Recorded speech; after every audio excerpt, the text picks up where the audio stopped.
So for today, we will be discussing intellectual property rights with particular reference to the creative sector and even more specifically to creative writing. Now, part of the reason why we're doing this is that we recognize the importance of writers to benefit from the work that they create. Um, and and we have this responsibility to ensure that those rights are respected by their readers, their consumers, as well as their publishers. I speak also as a creative writer myself with certain intellectual property rights, which quite often get violated in one form or another. Sometimes these rights are violated through piracy. Sometimes they are violated through non-payment of royalties by publishers. And sometimes they are violated by other people who just do not respect these rights. So I have particular interest myself in this topic, and it will really be interesting to hear, you know, which rights these are that ought to be protected for writers, and especially creative writers, and how creative writers themselves can be actively involved in protecting those rights once they know the rights themselves. So we have a tremendous opportunity to engage with Liz Lenjo, with whom we've been working in the recent past on issues of intellectual property in other domains of knowledge production. So let me just do a very quick introduction to Liz Lenjo so that we know who is facilitating the conversation. Liz Lenjo is an advocate of the High Court of Kenya.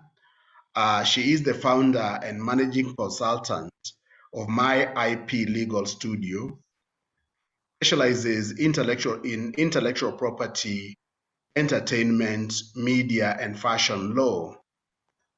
She is an immediate former member of the Copyright Tribunal, which was established under Section 48 of the Copyright Act, Cap 130. She serves in the Kenya Fashion Council as the head of intellectual property and policy in the legal committee, and she's an adjunct faculty member at the Strathmore University Law School, where she teaches sports law, media, and entertainment law, as well as business law. She is also a tutor with Copyright X by Harvard University, which is run by the Down Arts Center. She is a product of the University of Turin, Italy, as well as the World Intellectual Property Organization, WIPO, as well as having studied at Catholic University of Eastern Africa and the Kenya School of Law. She is also a blogger at www.lizlenjo.com, where she blogs on IP and entertainment matters, focusing on non-legal minds to understand basic issues of intellectual property. And let me also just mention that this is really part of a long series of engagement that we have had with Liz, and considering that she's a, a lawyer in an area of interest to her also, as a writer through blogging, I think it's really a privilege to be with her. So Liz, welcome. I hope that you'll be able to take us through these issues. And as I said, I have particular interest myself as a creative writer and also provisionally or on a very small scale as a publisher. If you can give us your perspective on these issues, and then we'll have time to ask you questions. There are very, very many questions out there which people would like to ask you. So welcome, Liz, and take it now. Thank you, Professor, for the invitation. I'm happy to be here. I'm very excited because this is the first time I'm actually doing a training specifically for creative writers. I feel like there's so much opportunity and prospects that we are yet to realize for creative writers. So I'm very happy to be here and to share my knowledge. And hopefully after this training, we will be having a few millionaires coming out of this cohort. So to start my presentation, I just want to put things into perspective. As of now, in 2021, J.K. Rowling's net worth is $1 billion US. $1 billion US. All she does is that she's a creative writer. Let that sink in. So we'll be using her property, her career, to just show you how intellectual property has propelled J.K. Rowling into the billionaire that she is today, which means there's so much hope and so many opportunities for Kenyan writers and for African writers at large. So this is a kind of, these are some of the books that she's written, if not all of them. And this, we will see what kind of IP strategies that she has had in place. So when we're talking about creative writing, the predominant area of protection will be copyright. So it is not patents, it is not industrial designs, but it can come in, and I'll show you in a bit. But I specifically said it is not patents because of the common phrase or misnomer that we patent ideas. No, we do not patent ideas. Shelf the word patent. A patent is the highest form of protection in intellectual property law, and basically accorded to someone who is doing something for the first time ever in the world. Haijai onekana, it's never been seen, it's never been experienced, right?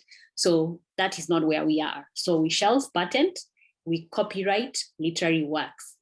Copyright protects the expression of ideas.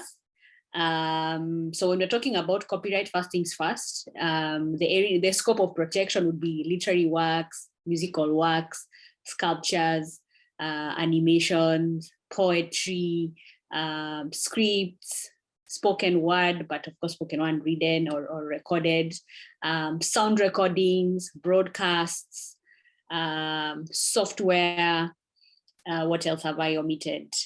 Sculptures, and artistic works. That is the umbrella which copyright covers. The reason I say copyright protects the expression of ideas is it's because that's what is said in the act, and that's what it is. And again, it's important to separate expression of ideas versus concepts. A concept is a very raw, it's an idea in itself, it's raw, it's yet to be implemented. You'll find most of the time, the word concept basically means that it's just something that's yet to be implemented. It's an idea in itself. So it's about the protection of expression of ideas. And for you to qualify for copyright protection, there has to be a modicum of creativity. Just enough creativity for it, for your work to be protected. So remember how we love soap operas. We always see or watch or read the same themes. The themes tend to be the same, right? But it's the expression that is what is protected. That is why we will have 3 soaps at the same time about a mother-in-law who hates their daughter-in-law or something, or a husband married to 2 wives and still having an affair, like things like that, right? Those are expressions. So it's the expressions of it that will stand out. So even looking at just the Kenyan soaps that we have and programming that we watch, you'll see that we tend to have like the same themes, but it's the expression that is protected. Now, For copyright to exist or to come to life, the idea must move from your head into writing. So that expression has to be expressed, has to be put down either in writing, in the drawing, in the recording. It has to be something that can be experienced.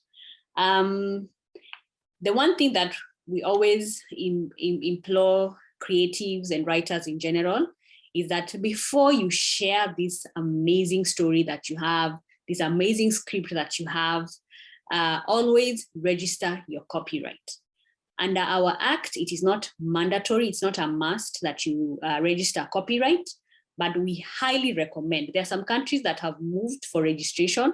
So as a writer, again, it's also important to be aware of what countries need registration, especially where you want to also, where you want your work to spread wings in other countries.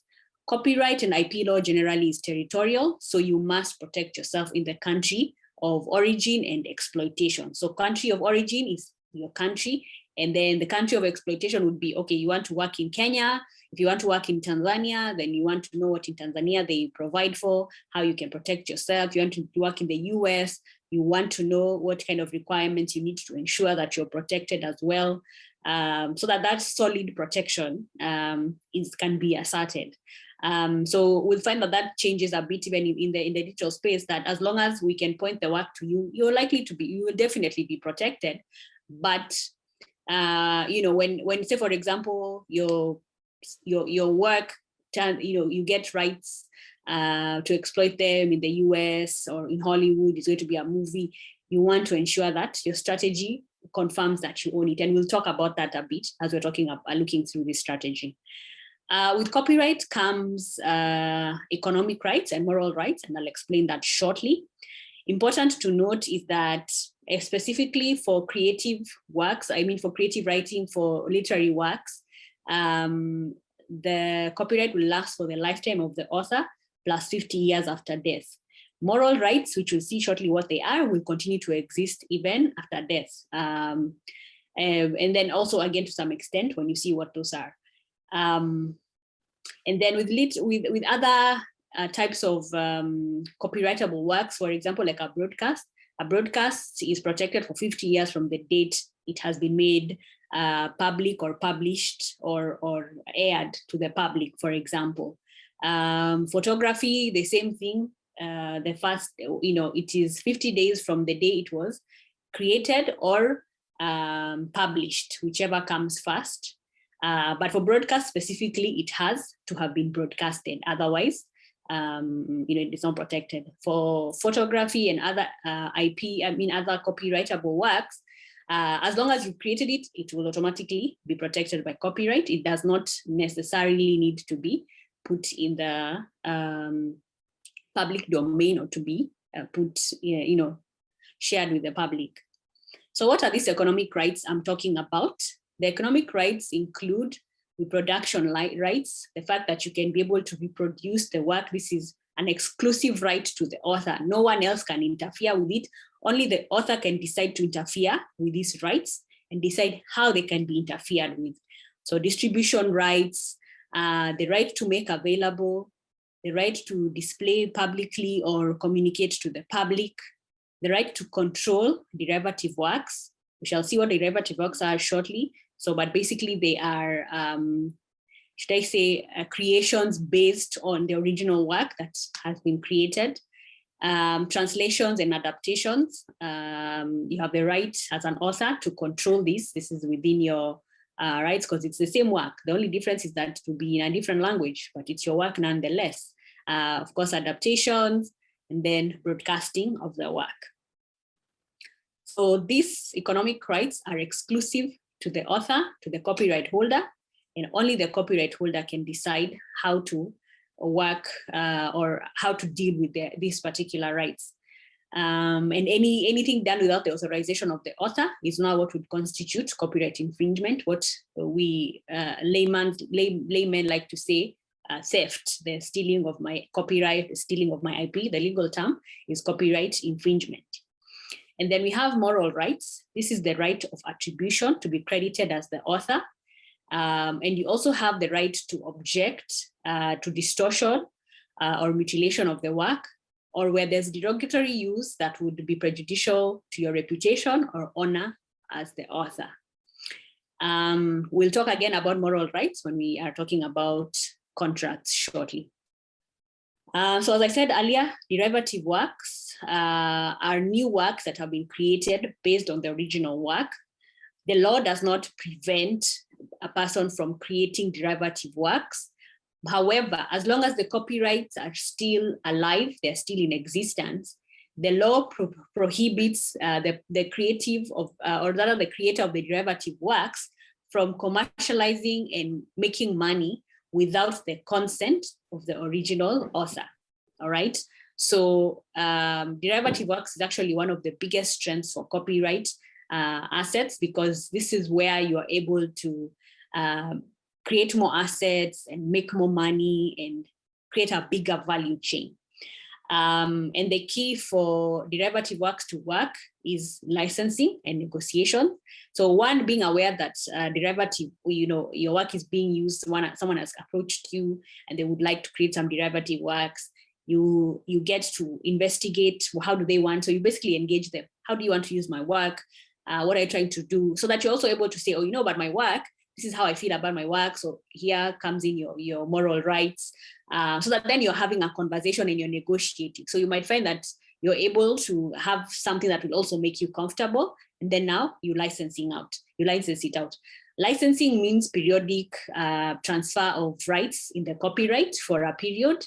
And again, it will depend with also your overall copyright strategy, so that at the same time as you're licensing this out, you're making money everywhere else. That's the essence of licensing, as opposed to what we call an assignment, which means you have sold your copyright. When you sell your copyright, you've transferred all these economic rights to the party that you have sold your work.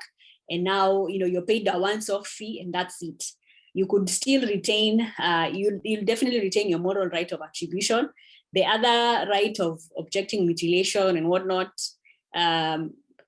is a balance. It will depend on the kind of contract that you signed, but at the same time, it will also depend on the kind of losses you may incur as an author. So that is something that's usually on a case-by-case basis, even though moral rights can never be taken away, even by a contract. So, but sometimes, because we're in the business of writing, we're in the business of creativity, you have to assess what that means for your art, for your craft, for your reputation, as well as a writer or an author.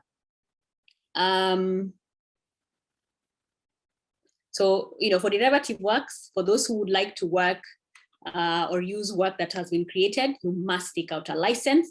Otherwise, it will be an infringement. And even though with a derivative work, there will be a new investment in creating a new work, in the absence of that permission from the author, the original author, because what you have created is basically an illegality, in the absence of that consent and written contract, you will find that you will end up losing everything that you've invested, because you cannot benefit from an illegality. The law is very clear that anything that no one can benefit from something that is already illegal in itself. So for you to legitimize these derivative works, always get that permission from the author. So, and that's a principle that is applied also even on YouTube. Sometimes people have been asking themselves, why do I see a song being performed by like so many people, and maybe the author has never taken it down, or their record label? So like in the context of YouTube, what has happened is that on their back end, they've just made sure that they've told the company, that is YouTube, that anyone who's playing our songs, anyone who has recorded and has made available this song, instead of you taking it down, just channel all the monies that are being made to our account, because we are the original authors. That's what happened. So you find that some people will never make money, even though they have like millions of views, but because they never had that permission, they will never gain money. So it will be the same thing with creative works. If you decide to perform your works and make them available on YouTube, because that is something that I would recommend in terms of the kind of derivative works that you can have, it's the same strategy that you would want to create, or rather to have. Now, copyright is usually effective when it is complemented by other IP strategies, all right? So we have trademarks. That is very important when it comes to the the protection of some of these things that you make. So remember, I said copyright protects the expression of ideas. It doesn't protect words. All right. So there are people who say, oh, but I copyrighted my idea. I copyrighted the word Harry Potter. No, it was not copyrighted. Now we're talking about a trademark. This is a brand that is being created. So trademarks protect brands, and these brands constitute words, logos, names, or slogans. And they only get protection as long as they're not descriptive of the work that you do or the business that you're in. So for example, if I sell chocolates and I said Liz Chocolates, I don't have a trademark. I have described my goods. I'm selling chocolates. So I have to be creative. So for example, Cadbury's then is the trademark. When you see Cadbury's, you remember chocolates, that is their trademark kind of thing. So the same thing when you look at Harry Potter. Harry Potter, apart from now the literary works that she wrote, the novels that she's written, within the book, in her case, she came up with very interesting words. She came up with very interesting sports and gave them names like Quidditch. She came up with those names that she gave the houses, Gryffindor, etc. All those, for her, she registered trademarks. All right. And this means also as an author, you need to really believe in your work. Yeah, because when you believe in your work, you will invest in it and then find opportunities for them. And also as opportunities come to you, you are ready. Because again, what happens is that, when you've not protected these rights, because the strategy or the law states that the first in time to register is the one who will have protection. So in this case, the trademarks, it's important that once you realize, oh, I've made up a word, I have done this, immediately go and register it. And when you register it now, you also have a strategy as you're registering it. With the creative works, with the literary industry, merchandising is a big thing. And merchandising will only work if you register the trademark. So a trademark is renewed every 10 years. And how a trademark works is that you have what we call classes that you need to declare your area of business. So one of the big areas of business for authors would be class 41, which is entertainment. And remember, entertainment covers film, covers events, all the kinds of things in entertainment that you could go around. So for example, with like Harry Potter, J.K. Rowling got a deal to do amusement parks. She makes money and she's barely investing in it, but by the fact that she has her trademarks, she gets money. So someone else comes and seeks a license from her and says, I want to have a park and I want to do this. And the bigger the portfolio of her work they use, the more money they pay, right? So the fact that they will have all those stations maybe named after the houses, Slytherin, Gryffindor, etc. All those are assets, right? So with that kind of pool, she's able to have a broader conversation around how much money she can also make from that. Another area of protection would be now class 25, where we're talking about clothes, apparel, shoes, all those things that would be protected under class 25. And then now if you're doing also other trinkets, you need to identify those classes so that you also include them. So if you're going to do bags, include the class that caters for bags. If you're going to do furniture, for example, include that. So it's all about strategy. So again, this strategy will also be dependent on the kind of work that you've created and the opportunities that it has. In this case, again, I always recommend that you have an IP lawyer, not just any lawyer. I highly recommend an IP lawyer because they will help you figure out that strategy. Again, if you do not declare a certain class when you're registering the trademarks, you'll find that it will be easy for it to be taken away by someone who is in a totally different business. So for example, if my business is making furniture and I have this particular name, say Harry Potter, since it's here, and then someone else who makes notebooks decided to register the brand under notebooks, creating notebooks, then they can easily do that. And this is of course very prominent with common English words, where you have made up a name entirely and there is no trace of the word that you've created ever existing. your chances would be much higher. If you invest in your brand so much that there is no doubt in the world that this is your brand, that so-and-so, like that Prof came up with the word, came up with this brand, then because there is no doubt in their mind, say for Kenyans, that this brand belongs to Professor Kimani, then it can acquire the status of what we call a well-known mark. So which means then, as long as you can show that your investment in this brand was very good and very high, and there is no doubt in Kenyan eyes that it is yours, if someone, say for example, they registered a trademark and it was granted by Kenya Industrial Property Institute, then Prof can go and fight this registration and show how it's a well-known mark, and he can get back his, he can get his trademark. And then what the court even will do is, if they're convinced, they'll actually now even give it a well-known mark status by virtue of a court decision, all right? Some well-known marks are given that reputation where they register in all the classes, and there are about 46 classes, which is many, and it can be quite an investment. So again, it's a matter of strategy. Again, because we are creative writers and we always come up with these amazing and fabulous ideas, descriptions, these things that we create in our stories, industrial designs can be relevant in the work. And this would apply to even the kind of mystical creatures that you'd write about in your book, or a piece of furniture that you described and it's never been seen before, things like that. Now here is the catch though.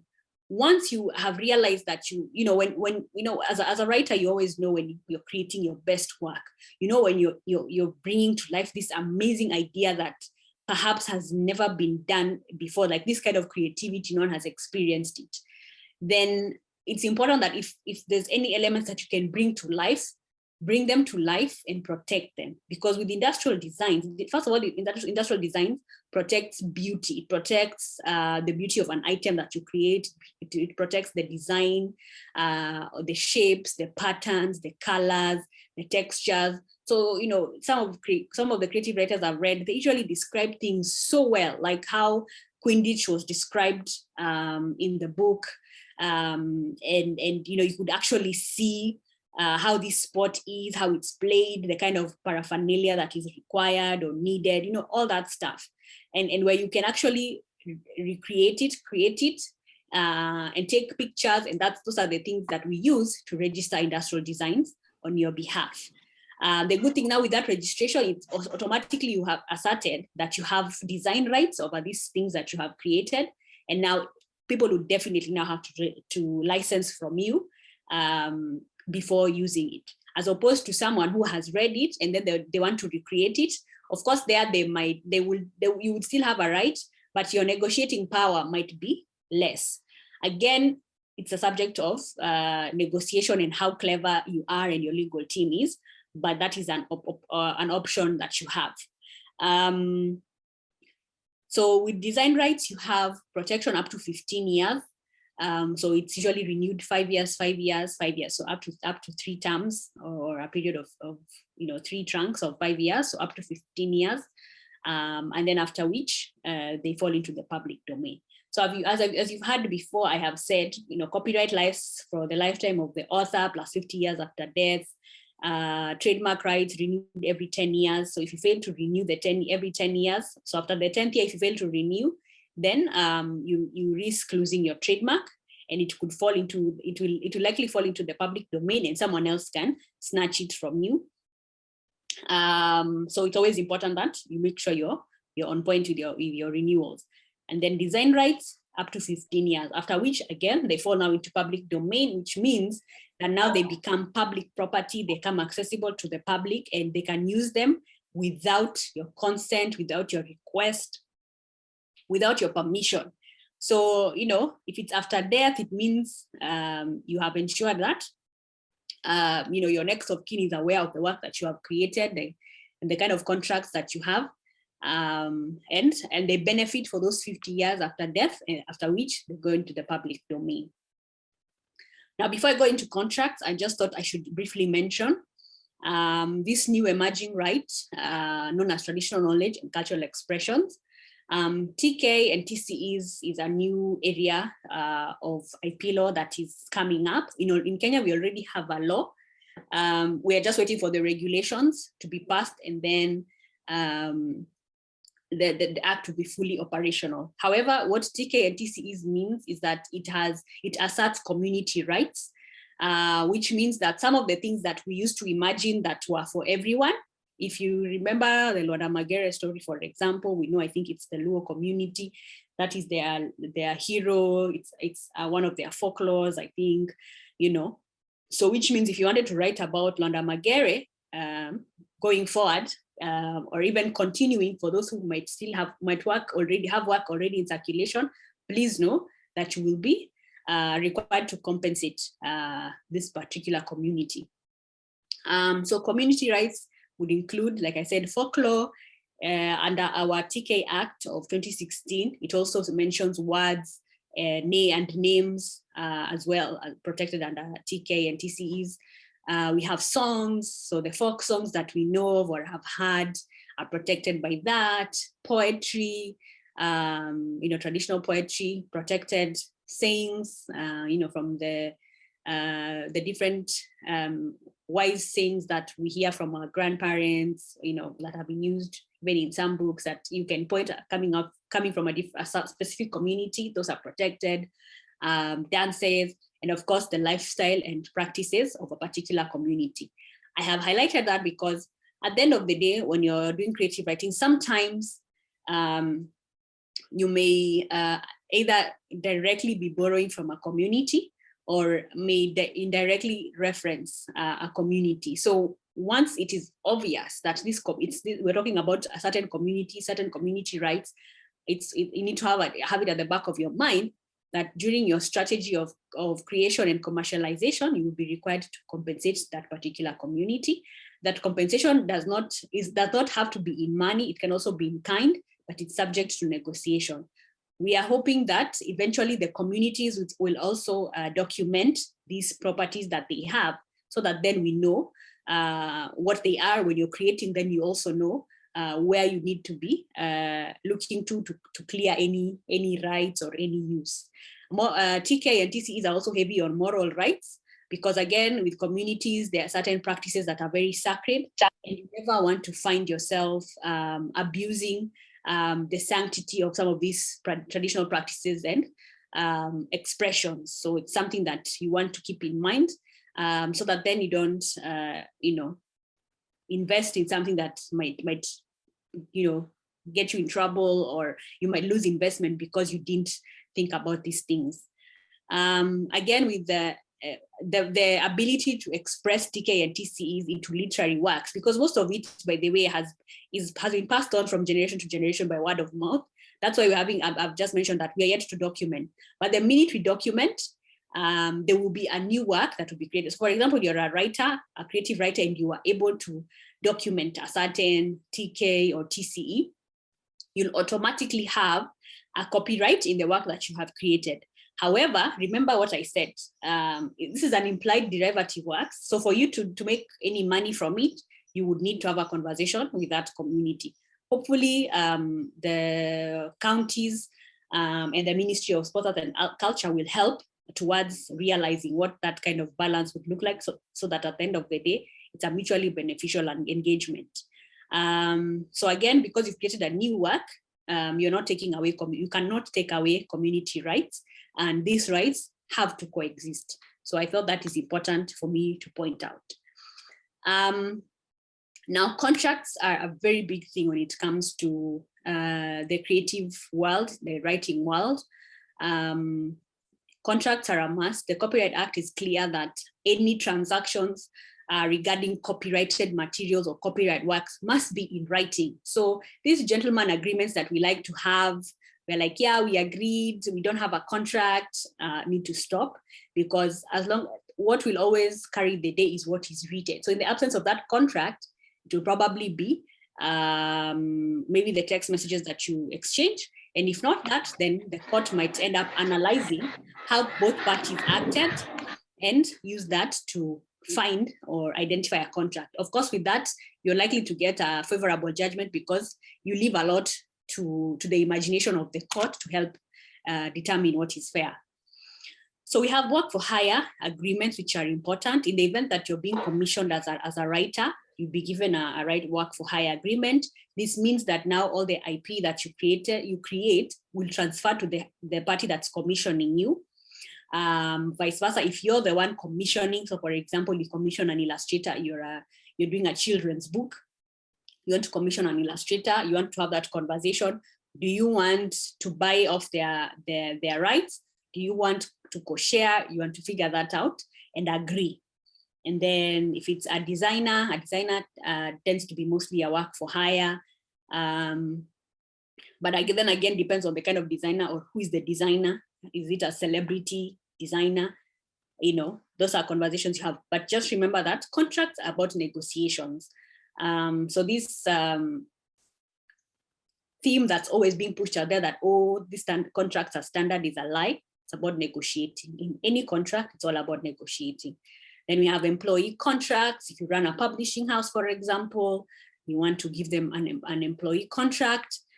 This is also important because as far as IP is concerned, any IP that they create as employees belongs to the employer, and that employment contract would be your best protection to be able to claim and assert those rights. And again, to also protect your trade secrets, your information, your database of clients and whatnot, that employment contract is very important. So it will have the IP clause. It would have also what we call the non-circumvention clause to deal with how your employee would deal with competitors. And the non-circumvention clause needs to be carefully crafted so that it makes sense and that it can be enforceable. Because what happens is that it could, if wrongly done, it could interfere with this person that you have fired from working with another company or with a potential competitor. And the minute you restrain someone from being able to earn a living, then that contract, the validity of that contract will be questioned. You never want to be in that position. We have the publisher contract. You have gotten a publisher who's going to publish your book. That contract is very important. Again, it is not standard. This is about negotiation. You want to understand the publisher's strategy. How are they helping you? How are they earning their commission or their percentage? It has to make sense. Unfortunately, with some of the publisher contracts I have seen, it's just been tears. You just find only the basic, what a contract would just look like, the introduction of the parties. We are a publishing house, you are a writer, we are going to distribute and market your book, full stop. You know, if you're lucky, one of them will say, oh, we are part of, if they were part of the whole process, editing, then you will see at least some of them will add, they justify their portion or their percentage in because they edited the book, they helped design the book, they did the editing, so that's how you find most of them. But at the end of the day, they want to market your book, but what is the strategy, right? What kind of promises or sureties can they grant you that you'll earn some money, right? So that contract is very important and needs to be negotiated. In this contract as well, the publisher contract, I think it's one of my slides, but since I'm talking about it now, there's what we call a reversionary or a reversion of rights clause, which means that a publisher will have the rights to your book for a certain period in which they recover their money and possibly make some profit. And these rights come back to you. And then you decide what to do with the book, either to republish it or to do a sequel, whatever you want. But that clause has to be there. Unfortunately, again, I have only seen that clause in a handful of publishing contracts from Kenyan publishers, a handful, which is terrible. Another contracts that are important is the film rights or film option agreement. A production house, a movie production house is interested in your book. This is the kind of contract that they would give where you negotiate around the film rights that are concerned. Do you want some creative control in the process of the remake or the writing of the script? All those things, those are the things you discuss. How you want to get paid, the kind of potential this film has. Again, it will be based also with the party that you're getting into business with. So for example, if you are going to do business with Universal Pictures, for example, I would propose licensing and finding ways to make sure that you're everywhere, because as long as you're there, that means you always have money coming in. Then other license agreements like merchandise agreements. You don't have to do the merchandising yourself. A merchandising company can do that with or for you. So for example, J.K. Rowling, through her people, they have a contract with a company known as Her Universe.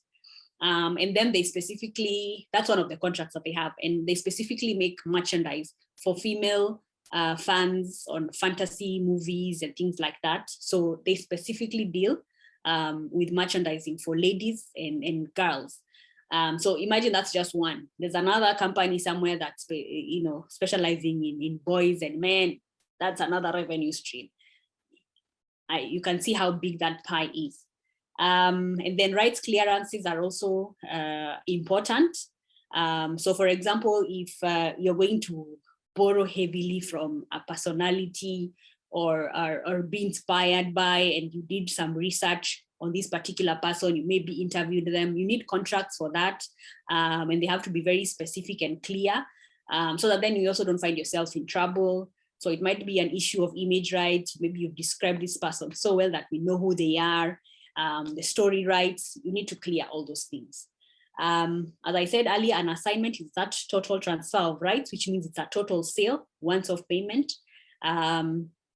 It's also a contract that can come your way and you have to consider. So again, to recap the publisher contracts, it's always important to look for the rights granted. Is it exclusive or an non-exclusive engagement? This basically means that your ability to work with other people in the space or do other things with your book is important. So the minute you get into an exclusive agreement, you have locked yourself down. So if it's an exclusive agreement, then it better be worth your while. That means the money must be speaking, and the whole rights system for you also it works, that you're not being pushed to a corner and you're basically comfortable, right? So that's one of the things you must look for. The issue of territory is also important, because again, for you to be able to make money, diversify and whatnot. Remember I said IP is territorial. Your general IP strategy should be able to detect whether you want this territory in this agreement makes sense, or if it doesn't, or if it can be negotiated and things like that. For example, I don't think you want an author who's saying, I will publish your work Africa-wide, and maybe they don't even have a strategy. They don't even have offices, say, in South Africa, in Mali, wherever. You want a publisher who's strong in their area and say, okay, you've locked down Kenya, or, and figure that out. Like, that's what you want to do for yourself. The nature of the exploitation, are they going to do hard copy publishing only, or are they going to also include online publishing? Are they going to include ebooks, audiobooks, or would you rather have that to yourself, and how would that work? Conversation needs to be had about that. The mode of distribution is also very important. The mode of distribution includes a marketing plan. What is the marketing plan that your publisher has for you? Because if it's not clearly stated, then you find that some publishers will tell you, oh, you can't even put your book on Facebook. Of course, it won't even make sense because you're like, yo, it's my book. What do you mean I can't even share it on Facebook? So these contracts are very important. You need to read the fine print.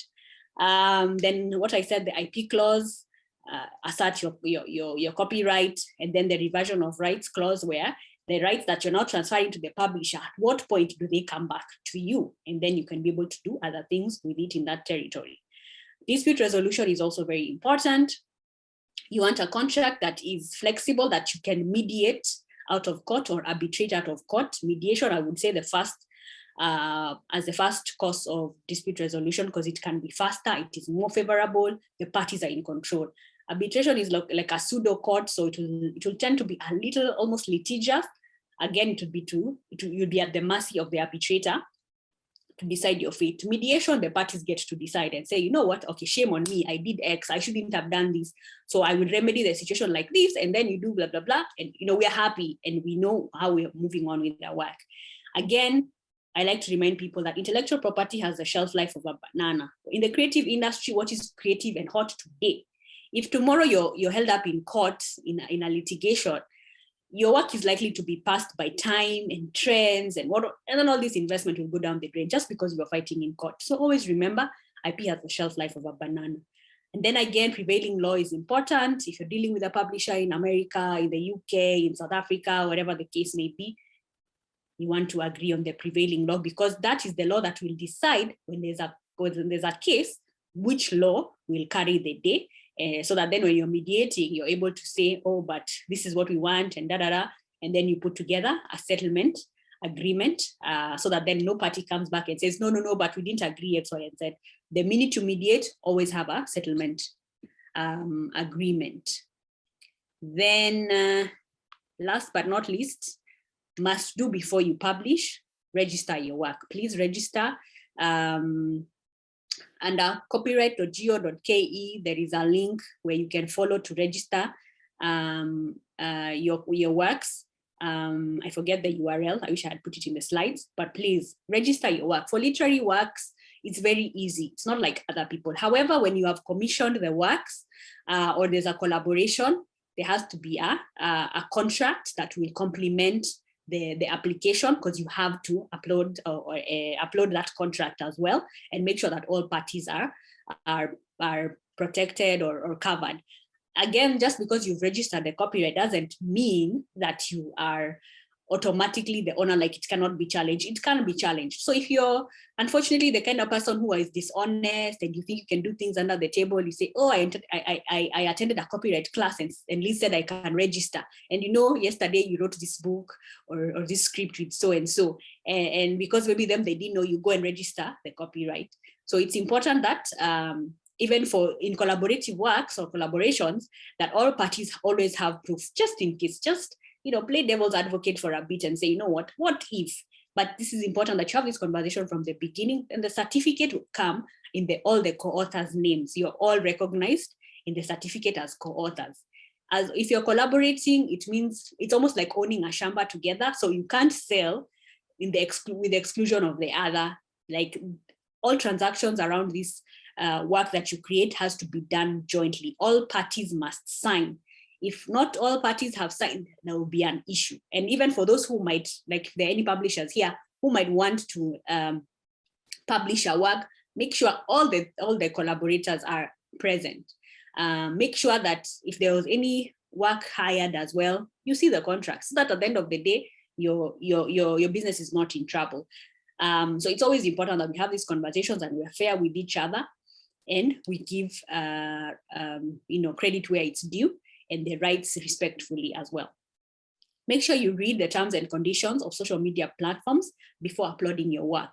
You want to understand how use of Facebook, of Twitter, or TikTok affects the work that you have created, so that then you make an informed decision as to whether you actually want to upload it on social media, or whether you would rather have your own website and put your work there.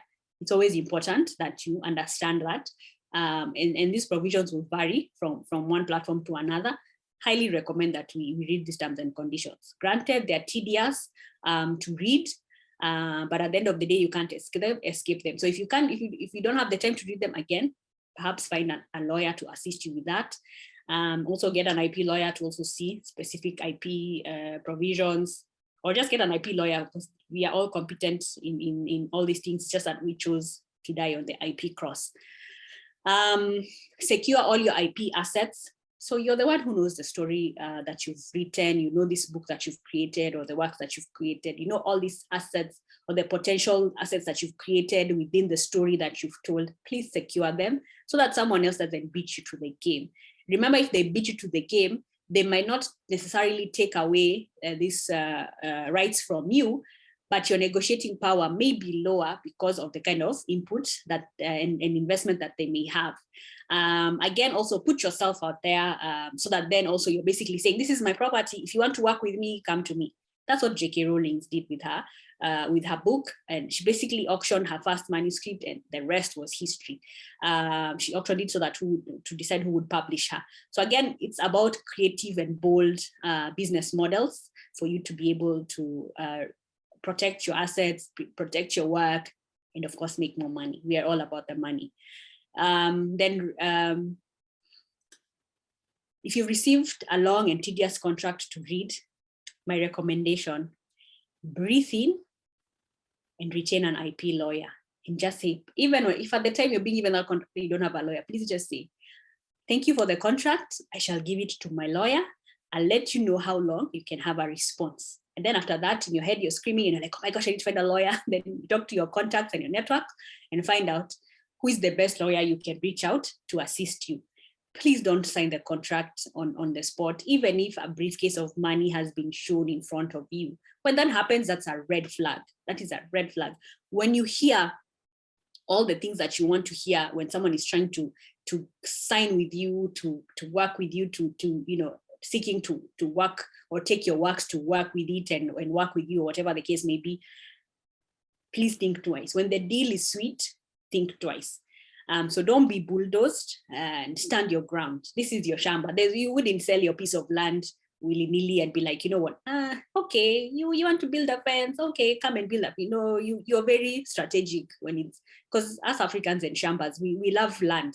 So this IP that you create is also your shamba. So deal with it with the same seriousness that you would deal with selling a piece of land. And then please do not resolve infringement cases online. The social media is not a court of anything. Even if it's a court of public opinion, it is not a legal court.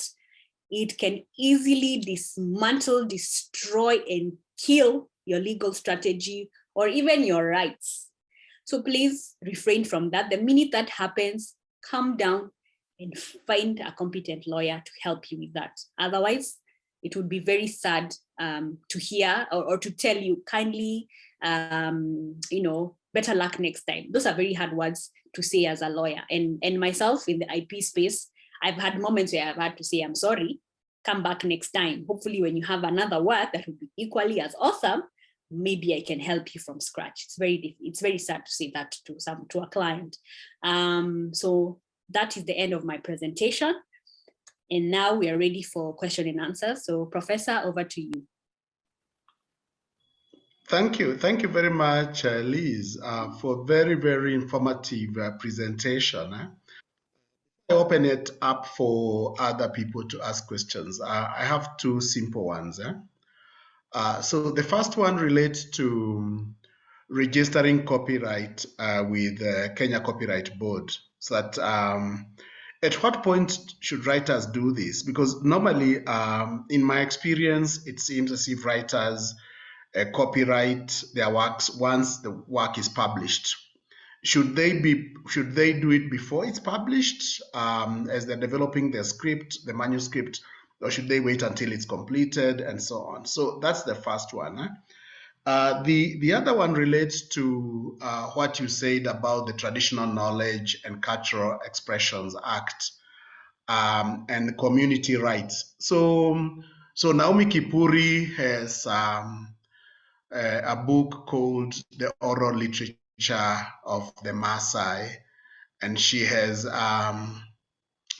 collected a lot of stories from the Maasai community. I also saw last week a book on Kamba proverbs published from the UK by James Curry. So these writers who have drawn on the oral literature of their communities, how do they affirm those community rights? They'll get paid royalties, and the publisher retains some of the money.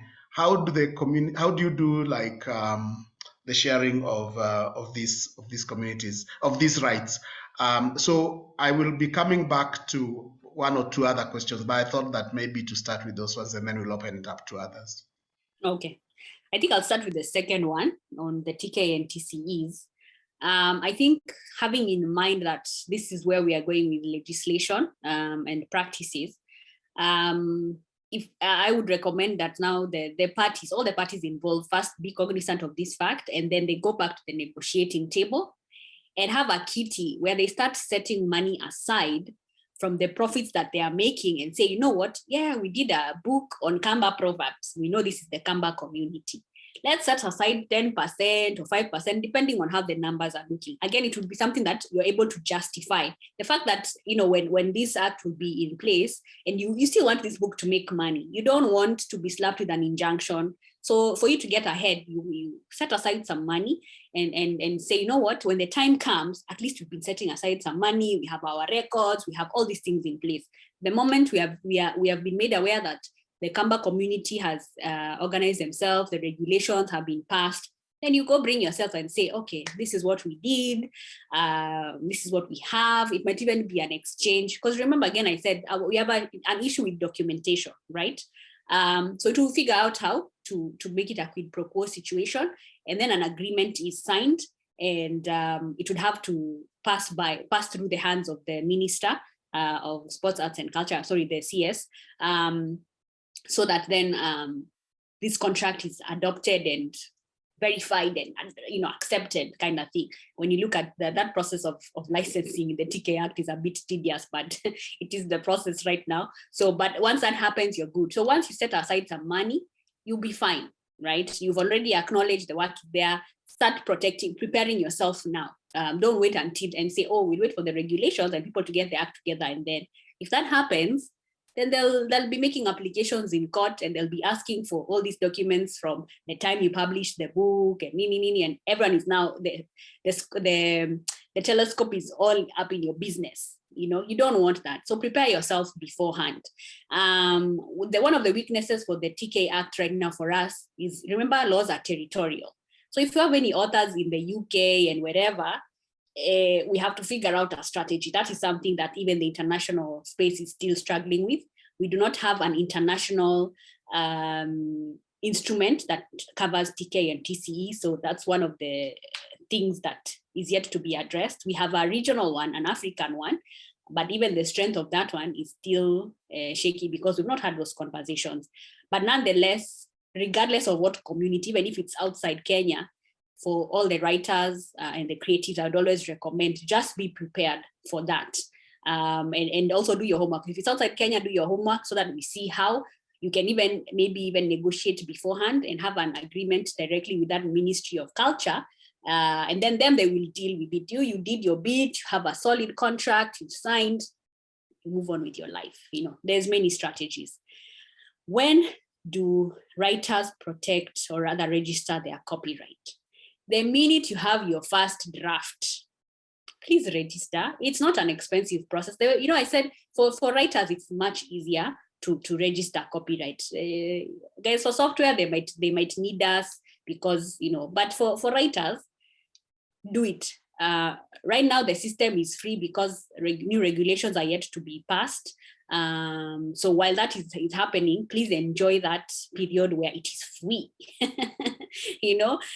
So those many minis you have, those scripts, those manuscripts, please register.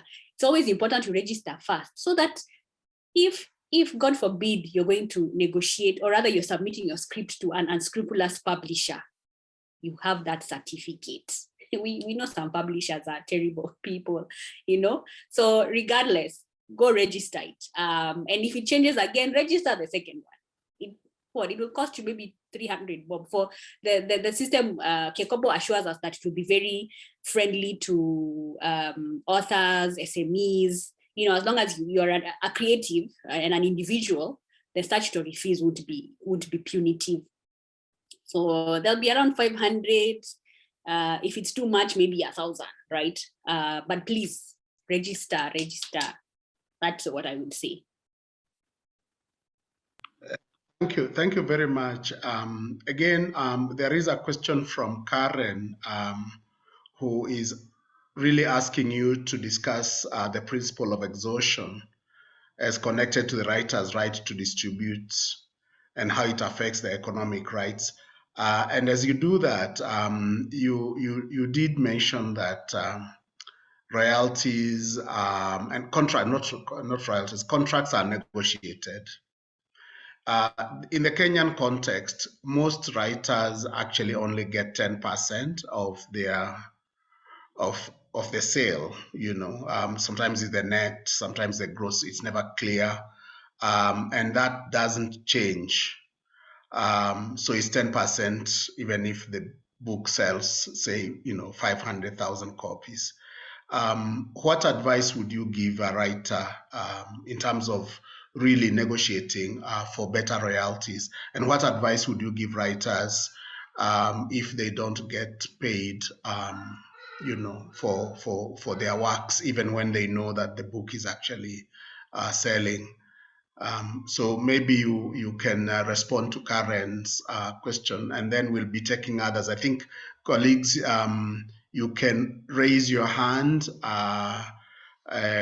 in the on the reaction section, or you can type your question so that we also have some opportunity to interact with Liz.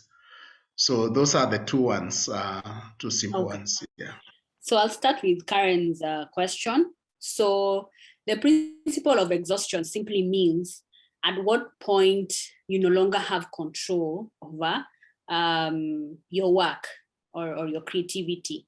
So simply put, for example, if it's a lotion, if it's still in the manufacturing plant of, say, Nivea, if you're talking about a Nivea lotion, it's their property. The minute they put it on the shelves in a supermarket, then sort of their right to possession of this thing has exhausted, because now, see, they already sold it or credited it. So it's the same principle now with say now books, for example. With books, once I have printed the book, I have published it, Liz has bought it, right? This is say Karen's book. I bought Karen's book, ni yangu. I can decide, because the principle is that once she has sold it, she can no longer claim anything from it or of it. She's already gotten paid. All that has been done. I can now resell this book. I can sell it as a used book to someone else. I have read it, nimeridhika. I'm like, okay, professor, I have Karen's book. I'm selling it. I'll sell it minus 10 shillings because there's a little wear and tear. It has some dog ears. Yay. Yeah. So that's basically what it means. So how does it affect economic rights? The challenge is always in terms of how you have crafted your distribution chain, because the distributors are the problem, and the printers. That is where the problem usually lies. So if you're not in control of that chain, then that becomes a problem, because for you, once you realize the minute I sell a book, it's out of my hands, then I want to make sure that I'm in control of the supply chain. I know what is going on and I'm being adequately compensated. That is what it means. So which means then, as far as your economic rights is concerned, be on top of those contracts. Or if you have a publisher, your publisher better be on top of those contracts, and they have to account to you. Remember, I said about the kind of things that you're looking for in a contract with your publisher. So you want to know if they said they're in South Africa, they're in Kenya, please don't be given just one document and they say, Shika, audit, confirm. No. You want to see South Africa. How is it going? How is it going in Kenya? How is it going in Uganda? Don't be given one document. Yeah, that is how you stay on top of it. Now, again, to the conversation of contracts with the publishers. Yeah, that 10% makes me cry. And like I said, the contracts I have seen, they are so blanket. You even ask the writer, Aki, how did you sign this contract? Even I, as a lawyer, I don't even know what this guy is doing for you. They may have just hinted, oh, they'll do formatting, they'll do editing. That's it. My friend, how is that worth 90%? Who has been up for so many years or months trying to write a book to bring it to life? Who? Right? So, and I always say, while you're having this conversation, I think the one thing you have to do also is, you remember how I talked about that work for hire? Remember, this is a work that you can hire. So even ask your publisher when you're negotiating, and ask them, so if you were to just edit the book for me, how much are you going to charge me? Ask that amount. If you were to print 1,000 copies or 2,000 copies, how much are you charging me? Then you do your math and say, boss, 10%. And what is your marketing strategy? What are your overheads looking like? Are you flying me to Botswana or Sijui where to print my book? Are you sure I will sell? It better make sense. Yeah. Please, like I said earlier, believe in your work. Believe it. If you don't believe in your work, someone else is over there and believing in your work. and they will run away with it like you never existed. So believe in your work. So negotiating is important. Again, please don't try and do it by yourself.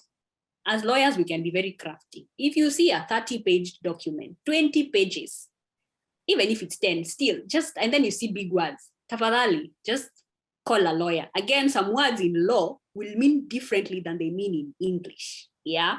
So always be important. But the one thing also I want to say is that when you see a clause that has the word perpetuity, actually, by the way, that one, just run away, run like your hair is on fire.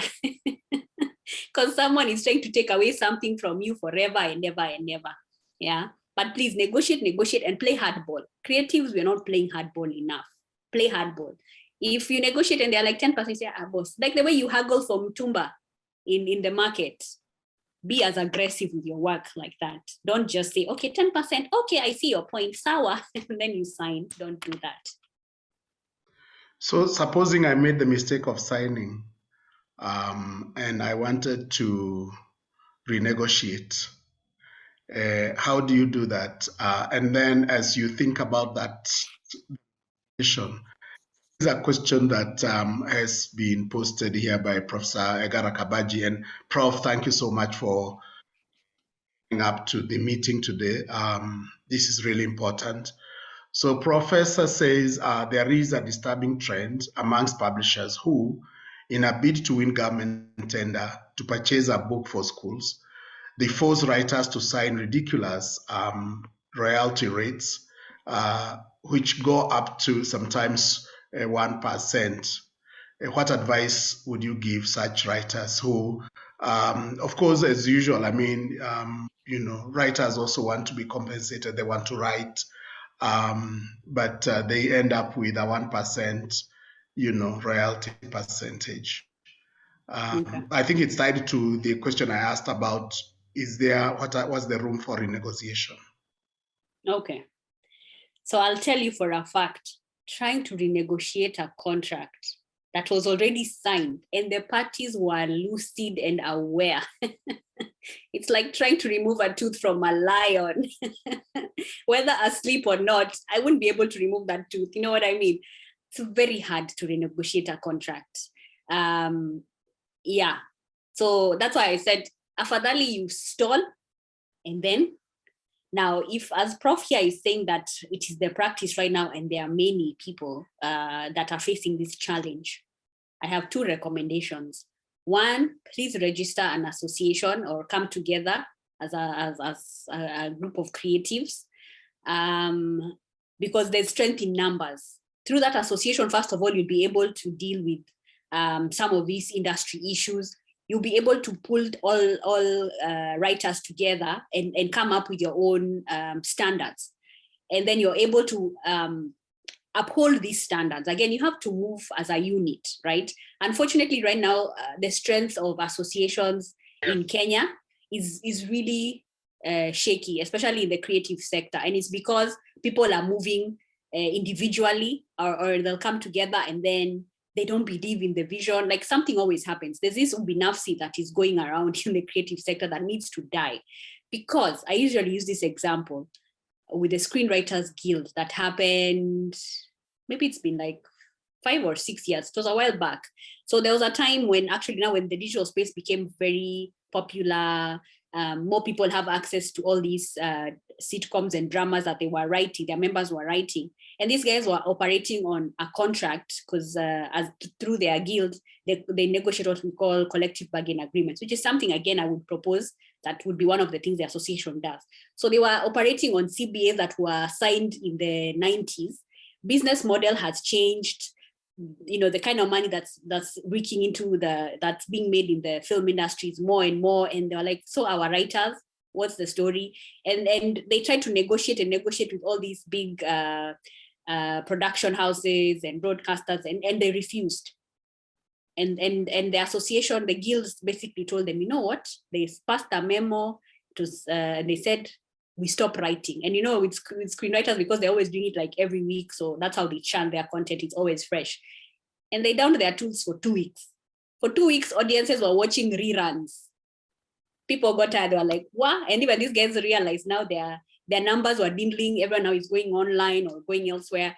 and they woke up and they said, okay, what do you want? And they signed.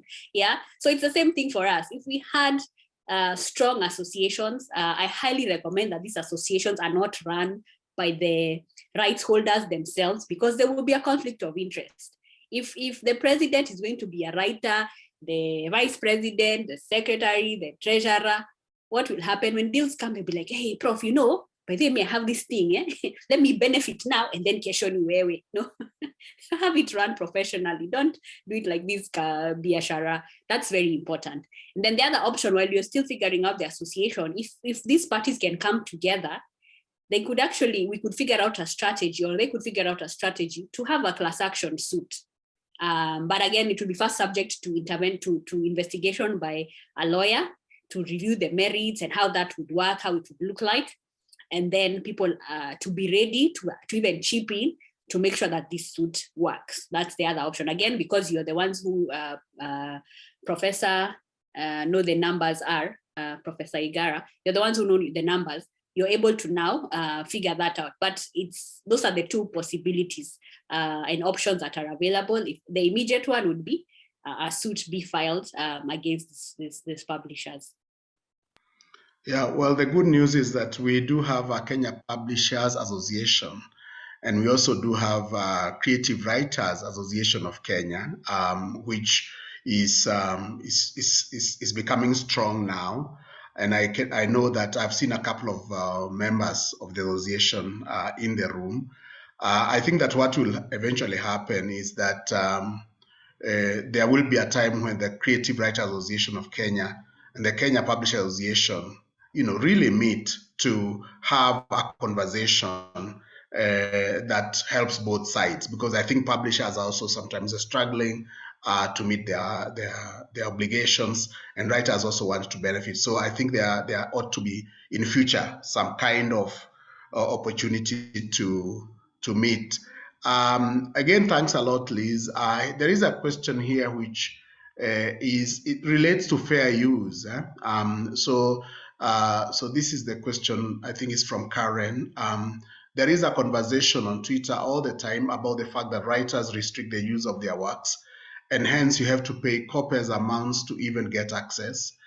What could be done to mitigate this with respect to the rights of the writer and the exception of fair use for teaching and learning purposes? There's a wealth of knowledge out there, but we cannot access, that knowledge. So that's from Karen. What advice would you give in this particular case? And meanwhile, I think that you did mention the issue of the spoken word artists, because most of our spoken word artists are actually composing and performing, and I'm not sure that they're actually copywriting their works. If you could just make a comment about that.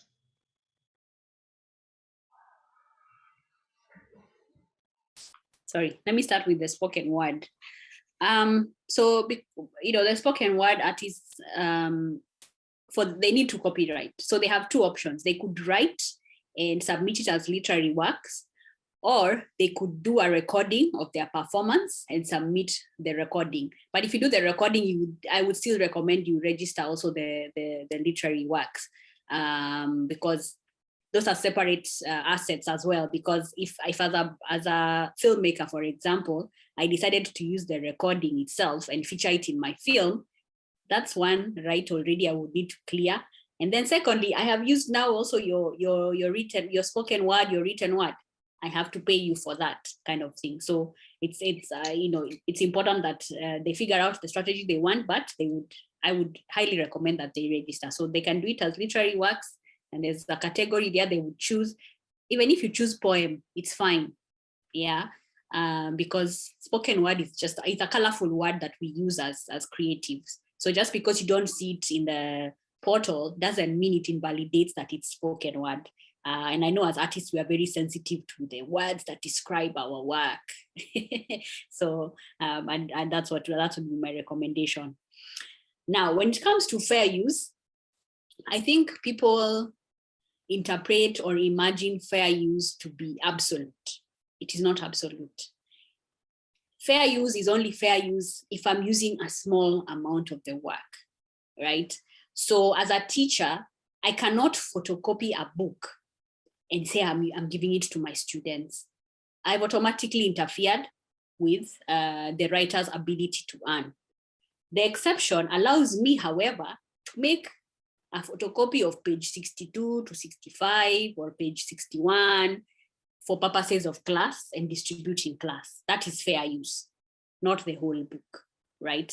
I'm not sure in what context Karen would like me to answer this question, but let's say it's an institution, for example, right? A learning institution, and we want access to Professor Kimani's book. We have 300 students, maybe.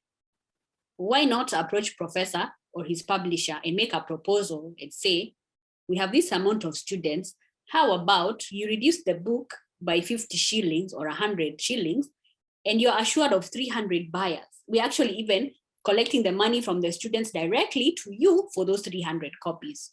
Have we not solved a problem? Yeah.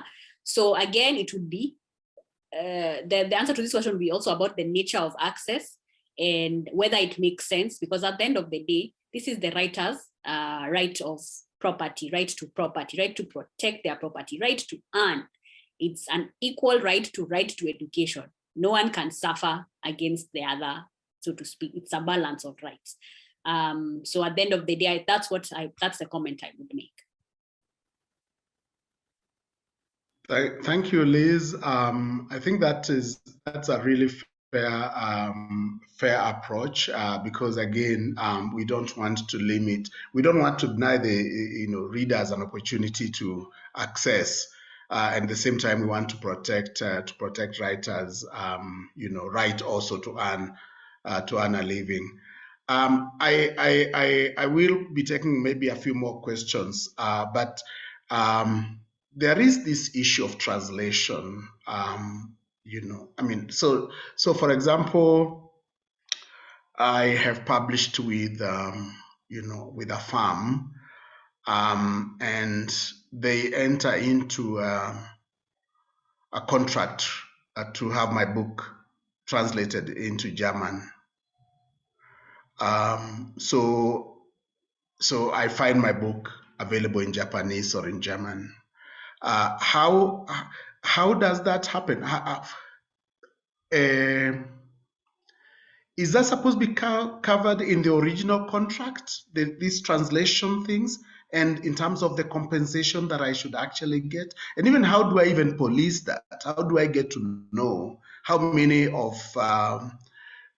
copies of my book that's been translated to Japanese have been sold, and what I'm entitled to as a writer? So that's if you could just share your thoughts on this one, and also the issues of again, without limiting the right to accessing different formats of our works. So suddenly my novel has been adapted into a film, and is available out there. The publisher enters into a contract with a filmmaker. Should I be part of that contracting? Should it be the publisher doing that on my behalf? Or should I be in the room negotiating with the filmmaker? I'm glad you brought that up so that we again readdress that conversation. The initial contract is about an offer by the publisher to the author, right? Unfortunately, it's because not many authors are exposed to such presentations like this one. They tend to sign contracts they don't understand, they get duped. So many things can usually happen in that realm. So even with in the slides that I shared, where I talked about that publisher agreement, I just touched on a few of those important ones.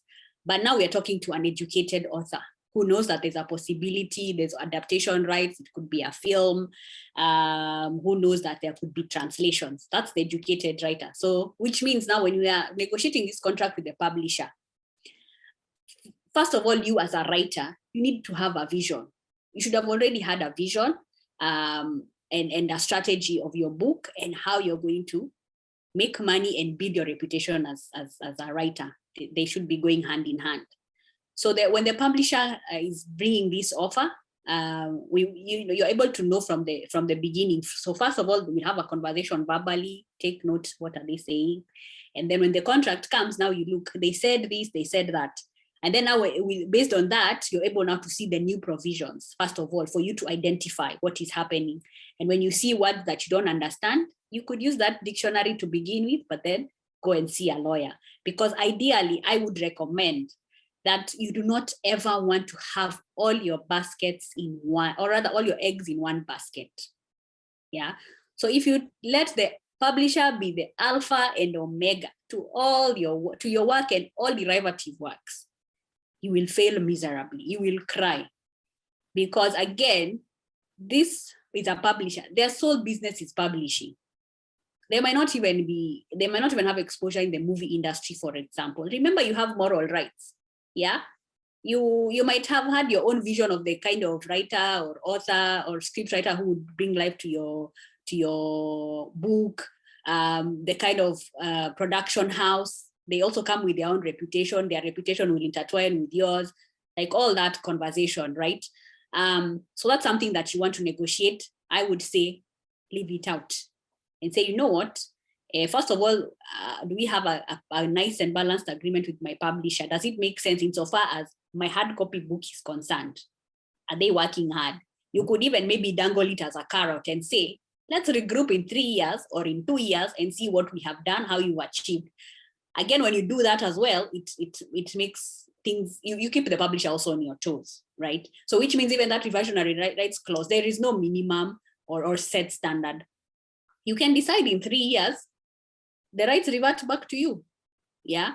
Hopefully, if you even have a team, you have a mathematician who will help you. Yeah, I'm challenged in math, but I believe with the right math, they'll be able to tell you and project and say, actually in 2.5 years, the publisher has made their money and then some. In the contract, you have also been clear.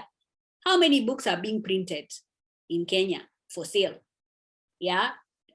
A contract that is not clear about the deliverables is a shaky contract. It can even be challenged in court because the chances of unfairness are very high. So that contract needs to be very concise. I know some parties, some publishers might say, oh, no, that's the nitty-gritty. You know, there's no such thing as nitty-gritty in contract. That's why the contract is there, to cover all the nitty-gritties. So have that conversation there. I'm aware of translations. Let's not even go far. You want your book to be translated in Kikuyu. How many Kikuyus do we have in Kenya? That's some serious moolah right there, right? Maybe your publisher doesn't have access to Gikuyu readers. There might be another Gikuyu publisher somewhere. Tell him, boss, I want to publish my book also in Kikuyu, but I don't think this is yours. However, as my publisher, we can have a conversation where you take 10% or something. Then you go to this other guy, you do your negotiation as well. Of course, favorable to you as well. Maybe he takes his 20% or 30%, whatever the case may be. But it makes sense. You're happy, you sleep at night. Voila. You have Kikuyu books here. You have your English books with this other publisher. You might have your Kamba books, your Maasai books, you see? Yeah. And it means that also all stakeholders need to be aware and engaged, right? Because some of them try to claim that this investment is to the book itself. But you see, a book sometimes when it's translated, it will have a different meaning. It might have a different meaning to the audience, which means even the marketing strategy is going to definitely be different. So this other Mr. Publisher, original publisher here, has to also be fair about the proposals they're trying to make and some of the claims they're trying to get their teeth on. Yeah, that's what I would say. And then if you're dealing with internationals as well, you must be at the table. We like to engage agents. You better trust your agent. Your agent must be trustworthy. But I would recommend, if you can be there yourself personally, shamba ni yako, best be there. Don't even say, oh, wakili, you will represent. No. This wakili doesn't go to the meeting alone. I go with my client so that you tell me, do you like what you hear? Because tomorrow I might recommend it, alafu, you decide to say, oh, no, Liz misrepresented. No, I want you to be there. You decide how you want your shamba to be halved and fenced and all those things. Yeah. Thank you, Liz. I think we are getting close to the end of our conversation, but before we wrap it up or get another question, I have a simple one. Um, so I believe truly in IP lawyers. I think that Kenya has not utilized intellectual property lawyers enough, and I think that as writers we really should be paying attention to what you are teaching us. Do IP lawyers audit sales? I mean, for instance, if Professor Kabaji believes that his book sold a lot, and he only got 10,000 shillings at the end of the year, but he doesn't trust that. Are you able as an IP lawyer to really do that for him? Is that something that you ordinarily would be doing as lawyers? Yeah, let's first start with, again, back to the contract, because we didn't touch on it, or I don't think I illuminated it enough. In that contract, we are negotiating with the publisher. Always negotiate for the right to audit books, make it a yearly audit, sometimes even a bi-yearly audit, twice every year. You have access to the books, and you have the opportunity to question the books. So which means you also negotiate for an independent auditor to come and audit them, right? And with that, of course, now Liz and your choice of auditors will go to the publisher matching and say, we received this, it doesn't make sense. We want to see with our eyes.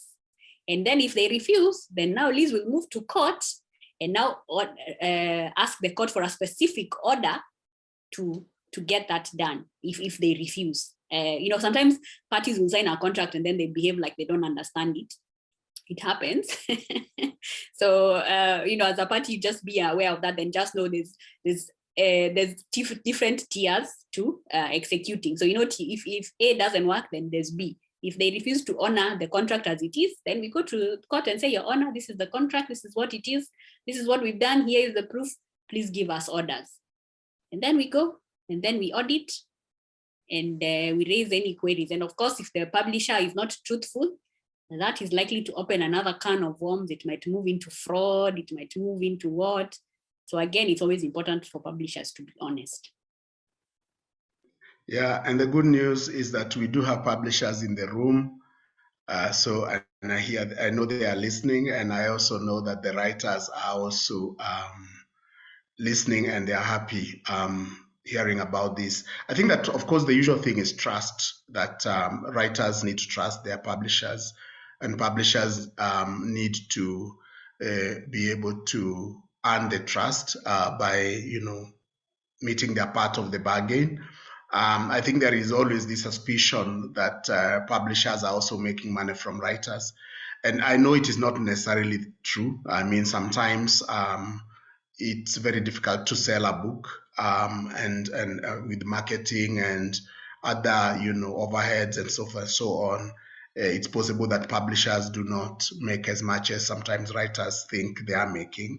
But I think it's in the transparency of the transaction that this trust gets earned. And we can't, of course, grow the book industry in Kenya in that atmosphere of mistrust. So, royalties on time, truthfulness, and so forth and so on. That's how we would be able to develop the industry. I don't think there is any additional comment in the chat, and I haven't seen hands popping up. So I would say that I really want to thank you, Liz. I know we've done quite a bit of this over the last 4 months with different groups.